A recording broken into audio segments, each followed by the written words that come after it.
Statement Matson joining us now with another check on the forecast. So things are quiet right now, but change could be coming. Definitely. I got to get one thing out of the way before we move on. Which one are you picking? Are you a Pepsi or a Coke guy? Back when I would drink, okay, I went both ways. Okay. I used to like Pepsi when I was younger, and then as I got older, I used to like Coke when I was younger. Okay. And as I got older, I liked Pepsi. Okay. But now I stay away from both. I stay away from both too, but I used to be Pepsi. I don't know, that was my thing. You were always Pepsi? I was. Yeah, I hear you. So, hey, just interesting to hear who picks what. But yeah, you said it though. We got some change coming here weather-wise, and let's talk about it, folks. It is going to get a bit stormy out there later on, but for now, my goodness, it's turning out to be a pretty nice afternoon. A little bit of a hazy look in the sky ahead of those storms, but the sun is peeking through in the district and much of the DMV, and that's having an impact. We felt the warmth return yesterday as we made our way into the late afternoon on Sunday for the first time in a few days after it was very dreary, just chilly and damp.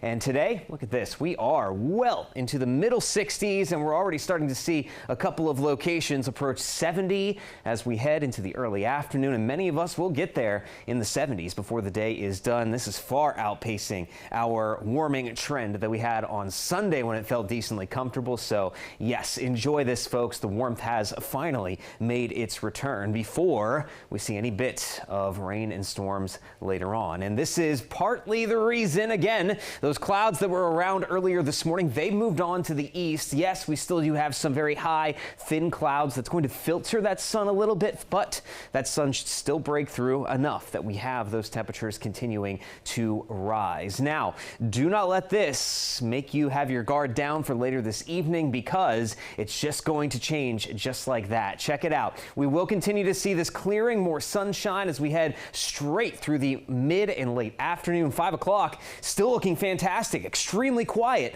but within a matter of just 2 hours, things will quickly start to change. The storms that will develop out over parts of West Virginia, Ohio, they will race along the cold front of this latest storm system into the mountains as early as 7 o'clock, perhaps a little bit closer to 8 in western Maryland and parts of the I-81 corridor. So things will stay dry until after sunset, closer to the district, the I-95 corridor. But as we head into that first half of the night, we do start to see that rain and those storms rolling in. Now, a trend we've noticed, the strongest storms are showing up a little bit more to the south. We're talking across Virginia, down toward Woodstock, Culpeper, drifting over into Prince William, Stafford counties, and then eventually southern Maryland as we head through 9, 10, 11 o'clock tonight. So that's where we could possibly see the strongest impacts. But everybody in the DMV is still fair game, even with that southern trend with these storms. So again, up toward D.C., far northern Virginia, parts of north central western Maryland,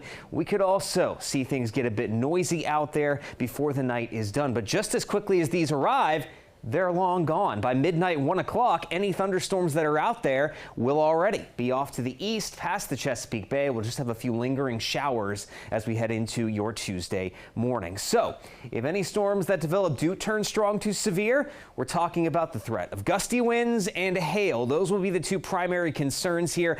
Out across the mountains, we can't completely rule out a possible spin-up tornado with this system, but that chance is extremely low at this point. Again, gusty winds and hail will be our primary concerns. Now, yes, we have the storms this evening through the night tonight. As we head into the day on Tuesday, though, our attention quickly turns to the very gusty winds that will come behind those storms. A wind advisory is in effect for western Maryland, drifting down into the eastern panhandle of West Virginia and the Shenandoah Valley, where we could see gusts as high as 50 miles per hour tomorrow. Then it will be chilly, still breezy heading into your Wednesday, but another warm up is on its way by the end of this week with temperatures in the 70s.